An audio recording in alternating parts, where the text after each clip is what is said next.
Alors, bonjour à tous et à toutes. Bienvenue à la session Midi créatif, livre numérique 2. Alors, peut-être certains d'entre vous étaient avec nous la semaine dernière. Ça nous fait plaisir de vous retrouver cette semaine pour la suite de notre session. Si vous n'avez pas été présent la semaine dernière, on peut sans problème partager l'enregistrement de la session avec vous. Alors, aujourd'hui, je suis avec vous. Mon nom est Catherine Morel. Je suis la spécialiste en éducation chez Compugen. Puis, m'accompagne Mauricio de Leon, qui est directeur de compte chez Compugen. Donc, j'ai été, moi, personnellement, une enseignante pendant plusieurs années. J'ai travaillé, entre autres, étroitement avec Apple, mais au Mexique. Puis, j'espère pouvoir partager cette expérience avec vous aujourd'hui. Alors, ce qu'on a vu la semaine dernière, on s'est beaucoup concentré sur comment planifier notre livre numérique, donc les éléments importants à avoir en tête avant de se lancer dans la création d'un livre. Ensuite, on a vu comment on pouvait créer ou modifier le texte de notre livre, par exemple en jouant avec des lettrines, des styles de paragraphes, une police spéciale. Puis, on a vu aussi comment on pouvait modifier les formes puis ajouter certains objets à notre livre pour le rendre plus dynamique. Aujourd'hui, notre deuxième session, donc, on va explorer les fonctions d'accessibilité avec Pages pour surtout permettre à tous nos élèves d'apprécier le contenu de notre livre. On va aussi, l'idée, c'est de pouvoir partager, collaborer, poser des questions sur les livres numériques, puis surtout de pouvoir échanger entre nous durant cette session. Finalement, on va voir aussi comment on peut partager notre livre, que ce soit avec notre auditoire, nos élèves, mais parfois aussi on veut créer des livres pour nos collègues ou même publier notre livre dans Apple Books pour rejoindre un plus grand lectorat. Donc, on va voir tous ces différents objectifs pour notre session d'aujourd'hui. Avant de commencer, on vous a mis au début de la session un guide qui va être fort utile, qu'on va utiliser. Donc, cette session est basée sur un livre qui a été créé par Apple, qui nous permet vraiment de créer des livres interactifs en ajoutant des galeries d'images, des vidéos, mais surtout, ça nous guide pas à pas dans la création de notre livre numérique. Donc, vous allez voir, tout simplement, en vous approchant de l'écran, vous pouvez télécharger cette ressource. On va vous la mettre aussi dans le clavardage. Puis, on peut vous envoyer le lien aussi par la suite si vous voulez accéder à la ressource pour feuilleter à votre propre rythme le livre qui a été créé par Apple. On vous rappelle aussi que cette session est enregistrée, donc si jamais vous devez réviser par la suite, s'il y a certains éléments qui ne sont pas clairs, vous pouvez toujours la regarder à votre propre rythme par la suite.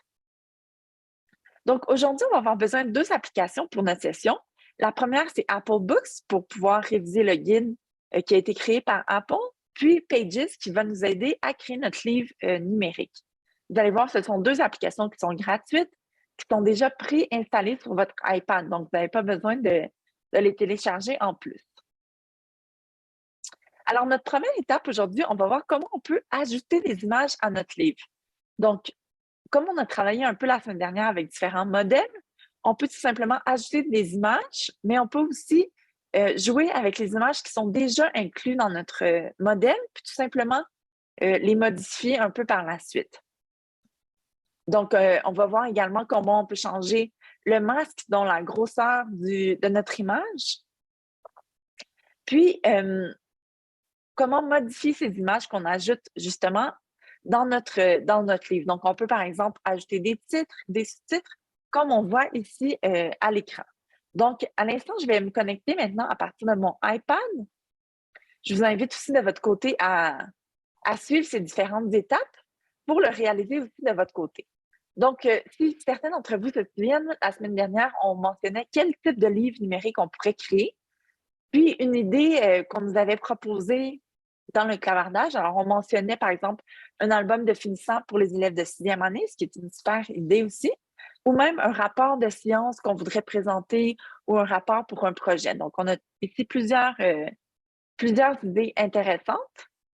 Puis, donc, ce qu'on va faire ici, on va choisir soit un nouveau modèle. Donc, si jamais vous avez, vous voulez créer un nouveau livre en débutant à partir d'un modèle, tout simplement, vous pourriez ici vous rendre dans les nouveaux modèles, ou bien on pourrait aussi choisir un livre qu'on a déjà commencé. Alors moi, comme je vous disais, j'avais débuté mon livre de recettes ici. Puis, ça va m'aider, ce livre, à pouvoir commencer à créer mon livre, puis ajouter des pages dépendamment de ce que je veux créer de mon côté. Donc ici, on voit, on a plusieurs pages qui sont déjà créées. Puis, alors, on va voir comment on peut ajouter des images à notre livre ou tout simplement, si dans votre cas, vous avez commencé avec un livre, un nouveau livre aujourd'hui, puisque vous n'étiez pas présent la semaine dernière, tout simplement en cliquant sur Nouveau document, vous allez avoir accès à plusieurs modèles. Donc, vous pourriez choisir soit un livre portrait ou même un livre paysage. Donc, si jamais vous avez beaucoup de texte, on vous recommande un livre portrait. Si par contre, c'est un livre plutôt d'images, on irait pour une option plutôt paysage. Mais dans mon cas, j'ai déjà mon livre ici qui a été entamé. Alors, je vais poursuivre avec mon livre de recettes. On va continuer avec une page blanche. Donc, ici, je vais cliquer dans le coin inférieur gauche sur le plus, qui me donne accès à plusieurs types de pages. Donc, on peut y aller avec une page qui contient certaines photos déjà. Par exemple, si je choisis la page ici de recettes, alors je clique tout simplement. Puis, on voit qu'il y a déjà une image qui est intégrée. Donc, ici, on a un marqueur qui nous indique qu'on pourrait tout simplement cliquer sur le plus, puis accéder à nos photos de notre côté. Donc, je vais cliquer ici. Puis, je pourrais aller directement soit prendre une photo, donc si j'ai des objets intéressants dans mon environnement, ou bien je pourrais également choisir une photo ou vidéo dans ma photothèque. Donc, si moi, j'ai plusieurs images qui sont intégrées, je vais aller plutôt pour les photos qui sont incluses ici, donc des photos de nourriture. Donc, je pourrais choisir une image ici qui va aller avec ma recette, par exemple une photo de biscuit. Puis, je l'ajoute à ma page. Donc, vous pouvez voir que l'image occupe tout l'espace, puis on ne voit pas nécessairement bien les éléments pour suivre les options de la recette. Donc, tout simplement, avec un doigt, je vais modifier ici, je vais déplacer mon image, puis peut-être la laisser dans un coin. Ou je pourrais également la couper, donc en cliquant 2 fois sur mon image. Et vous voyez, je peux déplacer les points, ce qui fait en sorte que je peux couper mon image ou cropper mon image. Alors ici, on se retrouve avec une photo des biscuits, puis de notre recette qui apparaît du côté gauche. Ensuite, si vous souhaitez plutôt ajouter une image, mais sans passer par une page qui a été préconçue, on pourrait y aller ici en cliquant sur le plus, en cliquant sur une page blanche, puis on va ajouter une image tout simplement en cliquant sur la fonction insérer, donc le plus qui se retrouve plutôt sur le coin supérieur droit. Je clique ici, puis j'aurai l'option, encore une fois, d'aller vers l'appareil photo ou plutôt de choisir photo ou vidéo dans cette section. Alors, encore une fois, j'ai accès à ma photothèque.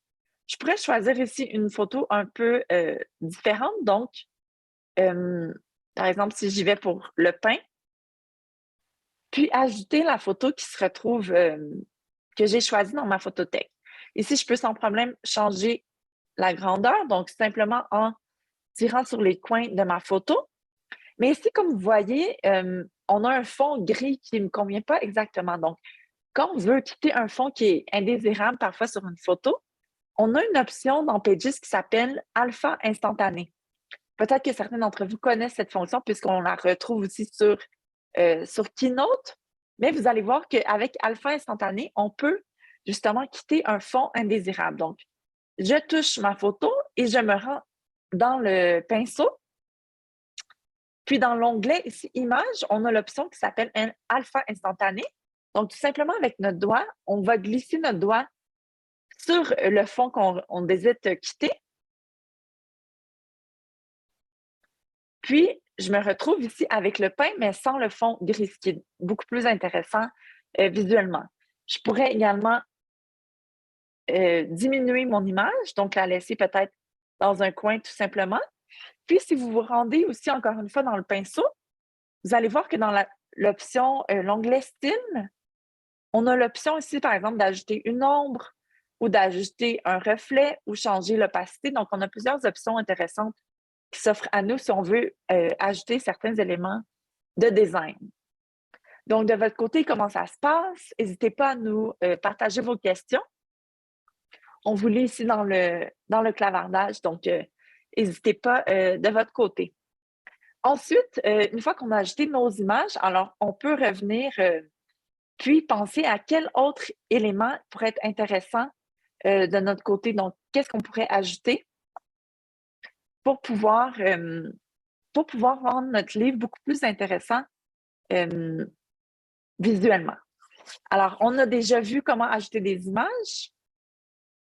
On pourrait également, de la même façon, ajouter une vidéo comme on a ajouté une image. Donc, en rendant ces éléments multimédia accessibles à nos élèves, ça rend la lecture plus dynamique et plus interactive. Donc, toujours intéressant de ce côté-ci. Alors, de la même façon, vous allez cliquer sur le plus, puis vous allez choisir vidéo plutôt que photo. Un élément intéressant à garder en tête, donc, quand on est en train de concevoir notre livre numérique, on essaie de penser à nos élèves. Donc, notre but ici, c'est de faciliter la compréhension de nos élèves. Puis comme vous savez, comme vous êtes enseignant, dans une classe, on retrouve tout type d'élèves. Donc, on a différentes aptitudes, on a différents besoins, différents styles d'apprentissage. Il faut donc prendre en compte les fonctions d'accessibilité tout au long de notre processus, que ce soit en offrant une police, grosseur des caractères, un fond de page qui est visuellement facile à lire, mais également comment notre livre peut soutenir la vision, l'audition ou la motricité ou même la littératie de nos élèves. Donc, on a plusieurs options qui s'offrent à nous. Par exemple, quand on a ajouté nos images ici dans notre livre, on a une option qui s'appelle « Description ». Donc ici, ce qu'on peut faire, c'est ajouter une description, puis notre élève qui va avoir la fonction de voice-over activée sur son iPad, dès qu'il va feuilleter notre livre, il va pouvoir écouter ou elle va pouvoir écouter la description de l'image. Donc, on va voir ici comment on peut réaliser cette option d'accessibilité.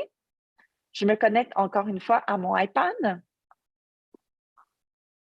Puis, on va choisir une image. Donc, ici, peut-être, on a ici une image, on pourrait choisir celle des biscuits, par exemple, ou même de la recette. Donc, tout simplement, j'ai choisi ici mon image. Donc, je la touche. Je me rends ici dans notre pinceau. Puis, dans la section images, vous allez voir qu'on a l'option aussi qui nous dit description. Donc, ici, on peut décrire justement ce qui apparaît à l'écran. Donc, on pourrait mettre, par exemple, bleuet et biscuit sur une planche en bois, par exemple.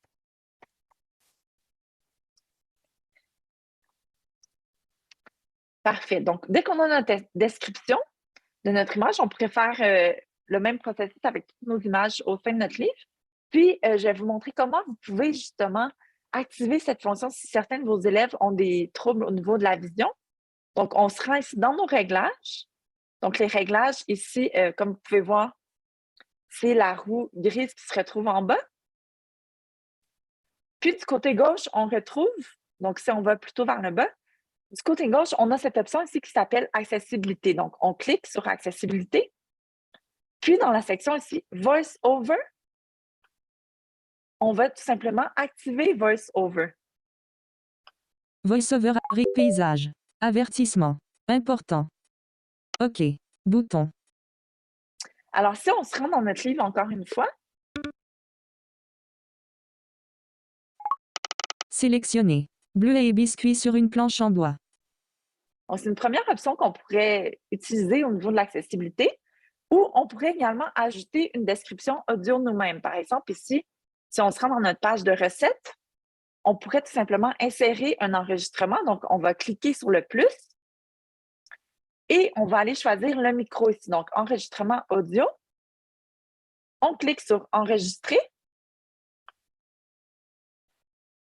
Recette de biscuits. Ajouter une tasse de farine tout usage. Et puis, on ajoute cet enregistrement audio tout simplement en cliquant sur insérer. Donc, ici, nos élèves qui se rendent sur cette page aurait accès à la description, puis pourrait justement suivre les différents pas pour réaliser cette recette sans avoir besoin de lire justement ce qui est inscrit. Donc, une autre option qui s'offre à nous dans ce cas-ci. Au niveau de l'accessibilité. Donc, ça peut être aussi intéressant de ce côté-ci. Ensuite, d'autres éléments à tenir en compte, c'est justement que je vous disais au niveau de la police, au niveau de la grosseur de caractère, puis surtout du fond aussi de la page. Donc, en modifiant ces éléments, on peut rendre la lecture beaucoup plus accessible à tous nos élèves. Donc ici, si on veut changer justement la police ou la couleur de notre page, tout simplement, on sélectionne le texte, puis on se rend dans le pinceau. Donc ici, on clique sur pinceau, on peut grossir la grosseur de caractère, puis on peut choisir une police aussi qui est plus facile à lire, comme par exemple Helvetica, qui est une police reconnue qui est justement plus accessible au niveau de la vision. On peut choisir aussi une couleur de page qui va faciliter la lecture, mais déjà en choisissant des caractères plus gros, ça peut faciliter la lecture. Alors, je vous mentionne ici des élèves qui ont des difficultés au niveau de la vision, mais si vous créez aussi des livres pour un lectorat plus large, on peut penser à des gens aussi plus âgés qui auraient peut-être des difficultés à lire une écriture aussi fine et petite. Donc, c'est des éléments à garder en tête pour l'accessibilité de notre livre. Ensuite, une fois qu'on a créé notre livre, on peut ajouter différents éléments de navigation qui vont vraiment rendre la lecture interactive. Par exemple, on peut ajouter des numéros de page qui peuvent nous aider nos élèves à garder le fil. On peut aussi ajouter au sein de notre livre des liens que ce soit vers une page spécifique de notre livre ou ça pourrait être également des liens vers justement vers un vidéo, par exemple, ou vers une page web qu'on voudrait que nos élèves consultent de ce côté-là. Alors, je vais vous montrer exactement comment on ajoute des liens ici. De ce côté-ci, on se retrouve, on va aller directement dans notre livre.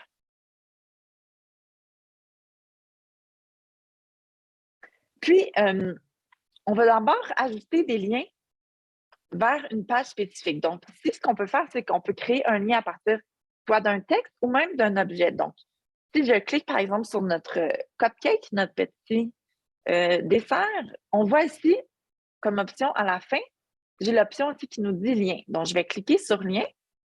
Puis, on me demande si je veux ajouter un lien vers une page web ou plutôt vers une page spécifique. Donc, ici, je vais choisir vers quelle page.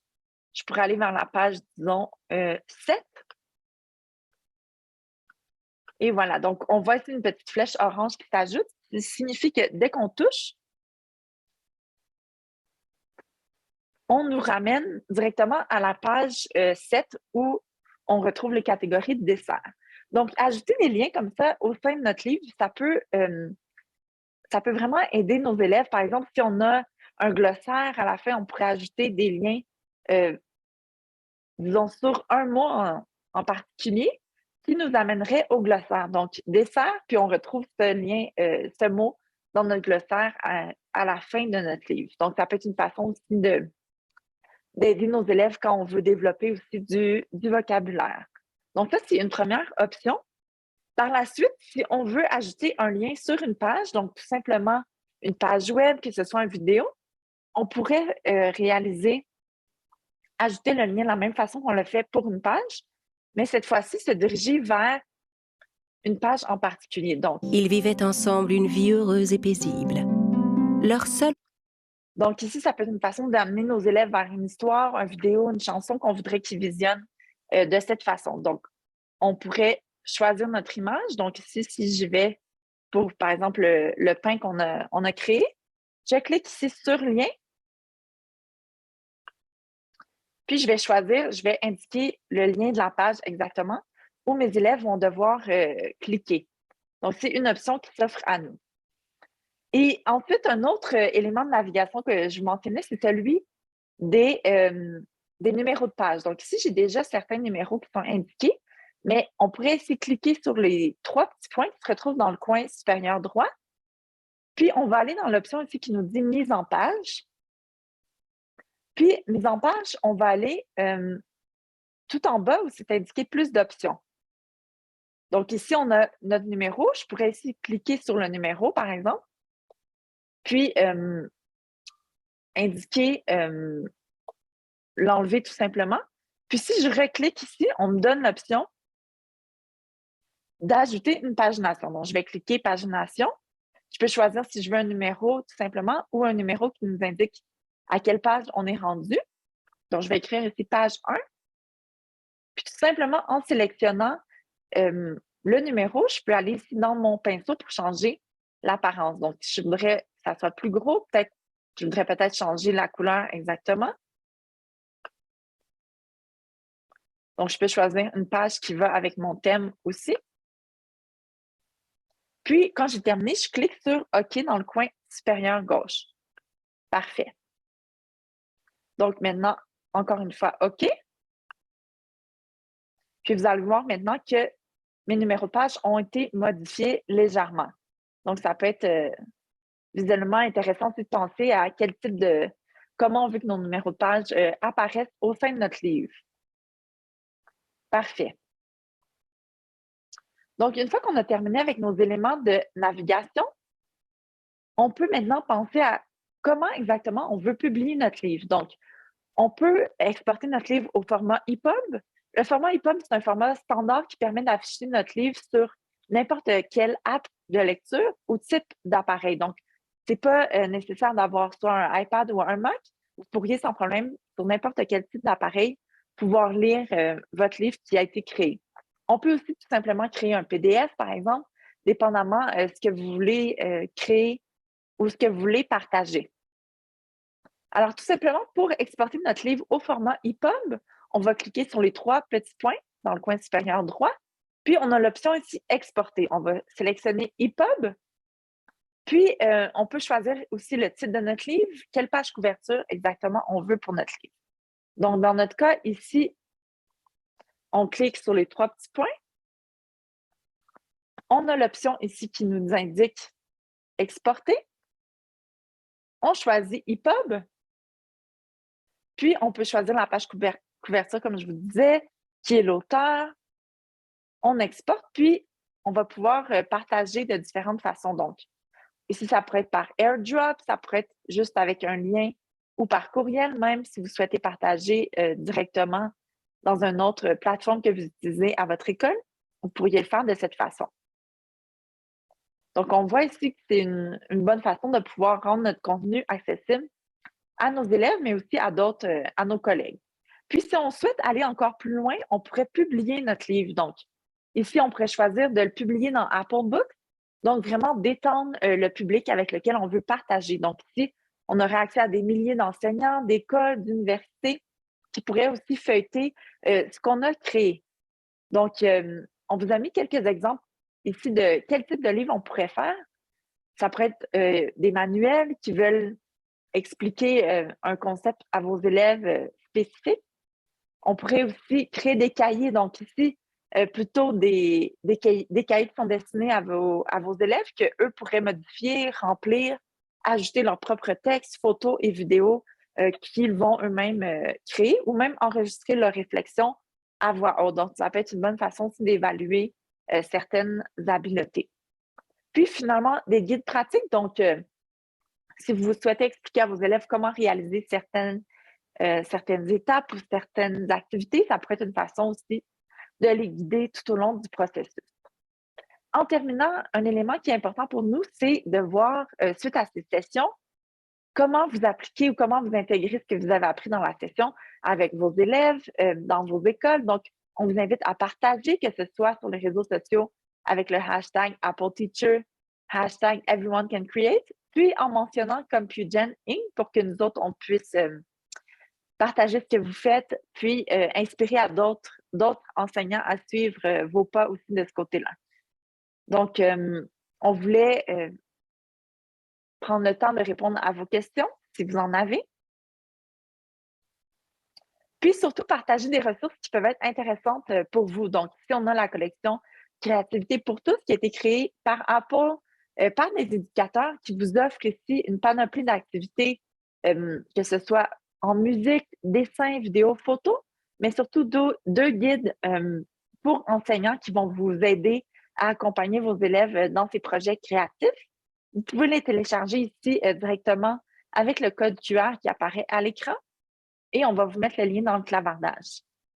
Finalement, on voulait vous inviter à nos prochains événements. Donc, mardi, on aura la suite de mon parcours Apple Teacher. Cette fois-ci, on va développer des compétences de base avec Keynote.